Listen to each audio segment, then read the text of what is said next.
Salut à tous, bienvenue sur Hashtag Protestant 2.0. On est jeudi le 21 mai, c'est l'Ascension et je vous retrouve dans le jardin du presbytère à Wittelsheim. Partageons une lecture ce matin issue de l'Ancien Testament au livre des Rois, premier livre des Rois, au chapitre 8 à partir du verset 22. C'est la prière solennelle de Salomon, c'est une prière qui peut nous rejoindre aujourd'hui en ce jour particulier de célébration. Salomon se tint devant l'autel du Seigneur en face de tous les Israélites assemblés. Il leva les mains vers le ciel pour prier. Et il dit, Seigneur, Dieu d'Israël, il n'y a pas de Dieu comme toi, ni là-haut dans le ciel, ni ici-bas sur la terre. Tu maintiens ton alliance avec tes serviteurs et tu leur restes fidèle quand ils se conduisent eux-mêmes devant toi avec une entière loyauté. Tu as fait pour ton serviteur David, mon père, ce que tu lui avais promis. Oui, ce que tu lui avais dit, tu l'as accompli toi-même aujourd'hui.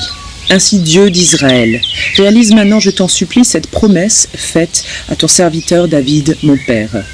Mais Dieu pourra-t-il vraiment habiter sur la terre? Le ciel, malgré son immensité, ne peut déjà pas le contenir?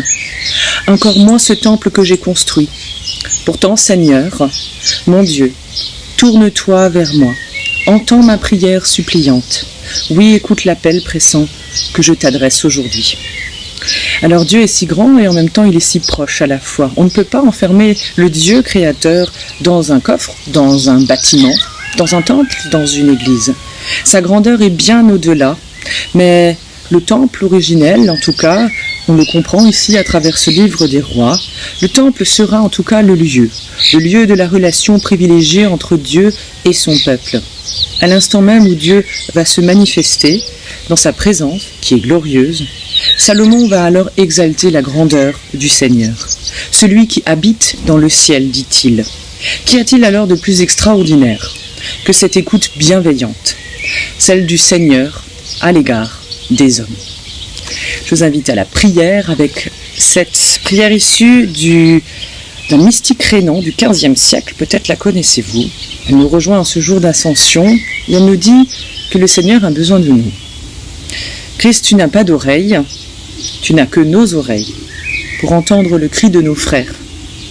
Christ, tu n'as pas d'yeux, tu n'as que nos yeux pour faire rayonner ta présence dans nos vies. Christ, tu n'as pas de lèvres, tu n'as que nos lèvres pour parler de toi à tous les hommes aujourd'hui. Christ, tu n'as pas de mains, tu n'as que nos mains pour faire justement ton travail aujourd'hui.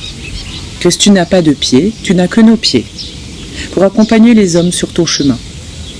Christ, tu n'as pas d'aide, tu n'as que notre aide pour conduire les hommes à tes côtés. Nous sommes la seule Bible que les gens lisent encore. Nous sommes le dernier message de Dieu, proféré en parole et en acte. Comme le Christ est allé nous préparer une place, préparons alors la venue de son royaume. Frères et sœurs en Christ, que la paix de Dieu soit la force de notre témoignage à chacune et à chacun d'entre nous. Que chacun de nos actes, chacune de nos pensées, chaque parole où nous dirons notre espérance soit déjà la promesse, celle du royaume qui vient, ce royaume qui est d'ores et déjà au milieu de nous. Amen. Très belle journée d'ascension à vous toutes et à vous tous et rendez-vous tout à l'heure à 11h. Nous prendrons de la hauteur pour cette ascension et nous nous retrouverons sur les collines d'Alsace du Nord.